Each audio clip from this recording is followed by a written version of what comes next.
Good morning friends, welcome to Panchakshar classes. आज हम करेंगे question series set 1 related to accounting and book keeping.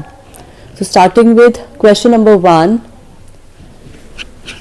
Accounting equation is the base of, so आपको पता है single entry system जो है it is accounting system based on incomplete records, dual aspect concept which is based on the double effect of every transaction, then double entry system जो एक complete scientific record है। तो इसका जो option C है that is the right answer which is double entry system. ठीक है, next question is who is the father of double entry system. तो ये आप लोगों ने पढ़ा होगा, डबल एंट्री सिस्टम जो है उसका फादर है ल्यूका पेक्यूली। ठीक है, then question number 3 is net income. Net income का मतलब नेट प्रॉफिट। इनकम में से हम क्या लेस करेंगे तो हमारे पास नेट प्रॉफिट आएगा। तो ये तो बड़ा जनरल सा है कि जब हम अपनी इनकम जो टोटल रेवेन्यू है उसमें से एक्सपेंसेस को लेस करते हैं तो हमारे पास क्या आता है, नेट इनकम। ठीक है, तो option C is the right answer.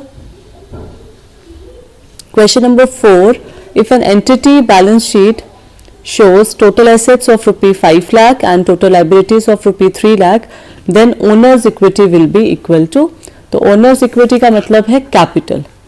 now capital किसके बराबर होगी, since we know that assets are always equal to capital plus liability, तो capital यहाँ पर क्योंकि नहीं है हमें पता, तो वो कैसे हम निकाल सकते हैं, by deducting liabilities out of assets। तो ये आ जाएगा हमारे पास 5 lakh minus 3 lakh which is equal to 2 lakh, and option number D जो है 2 lakh that is the right answer. Next is if liabilities of a business are 3 lakh and proprietor's capital is rupees 7 lakh, तो total assets हम निकाल सकते हैं क्योंकि total assets plus capital plus liabilities के बराबर होंगे। तो 7 लाख प्लस 3 लाख आप करोगे तो आपका आंसर आ जाएगा answer C that is 10 lakh. ठीक है, next is accounting principles are generally based on, जो अकाउंटिंग प्रिंसिपल्स जो हैं जनरली एक्सेप्टेड अकाउंटिंग प्रिंसिपल्स जो हैं ये किस पे बेस्ड हैं, प्रैक्टिकेबिलिटी।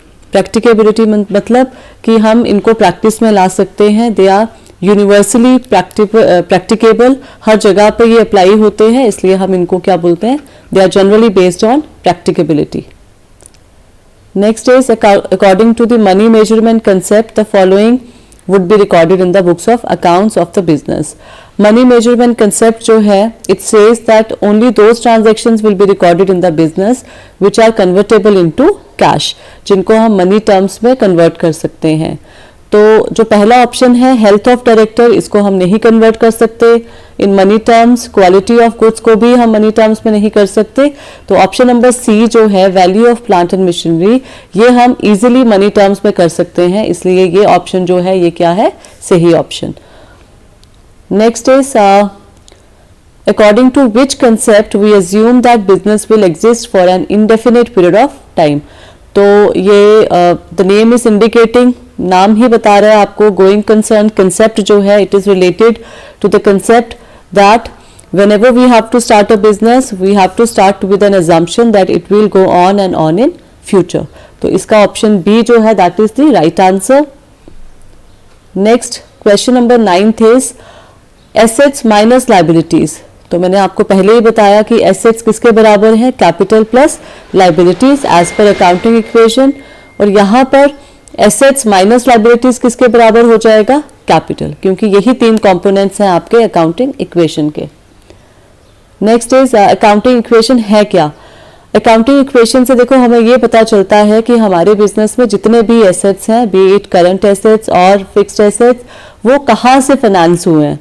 तो दे आर इधर finance out of owners equity, या तो कैपिटल से फाइनेंस हुए हैं या outsiders equity that is liability से फाइनेंस हुए हैं। तो हम यहाँ एक्चुअली में क्या बता रहे हैं कि जितने भी बिजनेस में रिसोर्सेज है वो किसके बराबर है, सोर्सेज के बराबर है। तो ऑप्शन नंबर सी जो है that is right.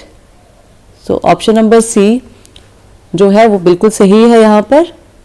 Next is patent, copyright and trademark. तो ये तीनों ऐसे एसेट्स हैं जिनका फायदा बिजनेस को होता है but they can not be touch, they can not be seen. मतलब ये कभी भी आपको एक हार्ड शेप में जैसे लैंड, बिल्डिंग, प्लांट, मशीनरी, इस तरह के ये एसेट्स नहीं हैं। So these assets are known as intangible assets because they can not be touched and scene.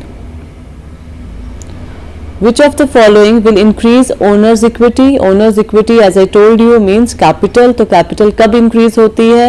जब expenses होंगे तो decrease होगी, drawings होंगी तो वो decrease होगी, revenue that is profit, जब profit होगा तो आपकी capital will increase. So option C is the right answer. Assets which can be converted into cash within a shorter period of time are called, उनको क्या बोलते हैं हम जो कम टाइम में cash में convert हो जाते हैं? कौन से एसेट्स है? Current assets. Current liability which we have to pay in a shorter period of time, short term liability जिसको हम बोलते हैं, उस पर कौन कौन सी लाइबिलिटीज आती हैं? पहली है बिल्स पेएबल। तो बिल्स पेएबल का पैसा भी आपको विद इन 5 और 6 मंथ्स वापस करना है। क्रेडिटर्स को भी आपको 1 ईयर के अंदर अंदर वापस करना है पैसा, वो भी आपकी करंट लाइबिलिटी है। Outstanding expenses which are due but not yet paid, तो इनको भी आपको जल्दी पे करना है। So all of these come under current liability. Which of the following is capital expenditure? तो कैपिटल एक्सपेंडिचर होता है वो एक्सपेंडिचर जो नॉन रेकरिंग नेचर का होता है, ठीक है। जैसे वेजेस, सैलरी, ये सब तो आपको रेकरिंग नेचर के हैं, ये आपको हमेशा पे करने हैं। तो कैपिटल एक्सपेंडिचर होता है जो कभी कभार बिजनेस में होता है। सो ऑप्शन ए वेजेस तो रेकरिंग है, इसको हम नहीं लेंगे। Wages paid for building construction, अब देखो बिल्डिंग की construction once in a while होगी, है ना, रोज रोज नहीं होगी। सो ये जो वेजेस हैं ये किसका पार्ट है? It's a part of capital expenditure. Repair भी आप करते ही रहते हो, बिल्डिंग की एडवर्टीजमेंट भी आपको करनी ही पड़ती है हमेशा, इसलिए option B is the right answer. Next purchases refers to, तो आपने देखा ही होगा कि हम ये वर्ड जो परचेजेस है इसको हम सिर्फ कब यूज करते हैं? जब हम क्या खरीदते हैं? Goods. If we are purchasing building तो हम बिल्डिंग अकाउंट खोलते हैं नया। If we are purchasing furniture तो हम फर्नीचर का अकाउंट खोलते हैं। हम अगर स्टेशनरी खरीद रहे हैं तो स्टेशनरी अकाउंट को डेबिट करते हैं। एसेट्स खरीद रहे हैं तो एसेट्स को डेबिट करते हैं। But when we are purchasing goods तो हम कौन सा टर्म यूज करते हैं? परचेजेस। तो इसलिए ऑप्शन सी जो है वो राइट आंसर है इसका। Now a person who owes money to the firm is called, वो लोग जिन्होंने बिजनेस का पैसा देना है उन्हें हम क्या बोलते हैं? डेटर, ठीक है। तो ऑप्शन ए जो है that is right, debtor. Creditor वो लोग हैं जिनका पैसा बिजनेस ने देना है। सप्लायर वो लोग हैं जो आपको गुड सप्लाई करते हैं, उनको भी आपने पैसा देना है। So option A is the right answer. Trade discount बेटा वो डिस्काउंट होता है विच यू अवेल और which you have to give at the time of sale. जब आप गुड्स की सेल करते हो उस समय जो आपको देना पड़ता है उसे हम क्या बोलते हैं? Trade discount. Working capital is the capital which is required for the day-to-day expenses, for the smooth functioning of business. तो working capital कैसे आती है हमारे पास? Current assets minus current liabilities. The amount that is left after paying current liabilities is used for meeting day-to-day expenses. इसलिए option A जो है that is the right answer. Now building account, 3 तरह के account होते हैं business में। Real account, so real account जो है इट डील्स विद एसेट्स, ठीक है। देन जो पर्सनल अकाउंट है it deals with persons, natural persons, artificial persons. जो नॉमिनल अकाउंट होता है इट डील्स विद एक्सपेंसेस। तो आपको यहाँ पे पूछा है बिल्डिंग अकाउंट, तो building is an asset, so इसका आंसर क्या आ जाएगा? B, real account. Every business transaction affects at least, कितने अकाउंट को इफेक्ट करती है? डबल एंट्री सिस्टम, नाम से ही पता चलता है हमें, डबल मतलब 2, तो इसका ऑप्शन क्या आ जाएगा? 2।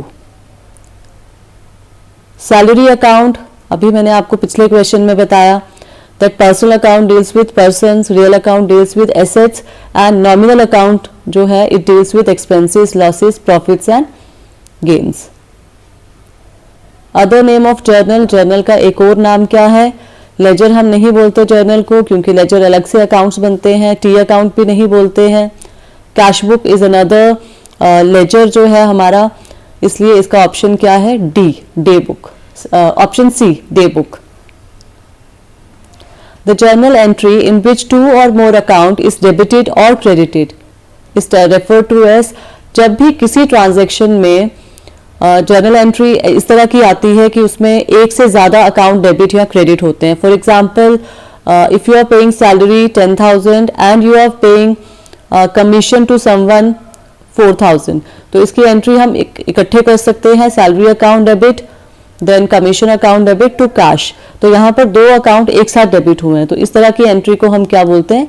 Compound entry. In which of the following order data is entered into the journal? Journal में जब भी हम कोई डाटा एंटर करते हैं तो किस ऑर्डर में करते हैं? On the basis of its occurrence, उसकी डेट के हिसाब से, ठीक है ना। जैसे अगर 1 जैन की ट्रांजैक्शन है वो पहले आएगी, 4 जैन की ट्रांजैक्शन उसके बाद में आएगी, तो इसे हम क्या बोलते हैं? Chronological order. Now debit what comes in and credit what goes out, ये रूल किसका है? ये रूल है रियल अकाउंट का, ठीक है।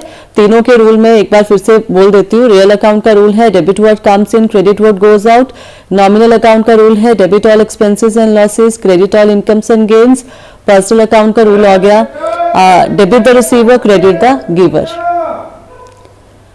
Next is discount for quick repayment of debt. If somebody is repaying the debt, अगर कोई जल्दी पेमेंट करता है अपनी कैश की, तो हम उसे उस समय जो डिस्काउंट देते हैं, what is that called? It's called cash discount. और कैश डिस्काउंट हमेशा कब दिया जाता है या कब एलो किया जाता है? Eight the time of receipt of cash.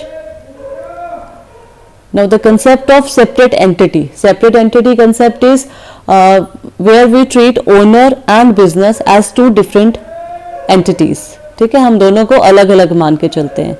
ये किस तरह के बिजनेस में एप्लीकेबल है? तो first one is given sole proprietorship, then corporation, then partnership, and last है ऑल ऑफ द अबव। तो अकाउंटिंग पॉइंट ऑफ व्यू से हमेशा हमें बिजनेस और बिजनेसमैन को अलग अलग मानना है, चाहे किसी भी तरह की जो है आपका बिजनेस हो। लेकिन separate entity concept says that you have to treat business and businessman as two different individuals. तो all of the above is the right answer. Now matching concept, बेटा इसमें हम मैच करते हैं। Matching concept basically deals with the calculation of profit, कि कितना business में profit हो रहा है। तो प्रॉफिट कब कैलकुलेट होता है? जब हम किसको कंपेयर करते हैं? Revenue and expenses. तो right answer is revenue and expenses. Now the last question is which account is credited at the time of purchase of building. तो यहाँ पर आपने ध्यान रखना है कि पूछा क्या गया है। यहाँ पूछा गया है कि विच अकाउंट इज क्रेडिटेड। तो जब हम बिल्डिंग परचेज करते हैं तो हमारी एंट्री क्या हो जाती है?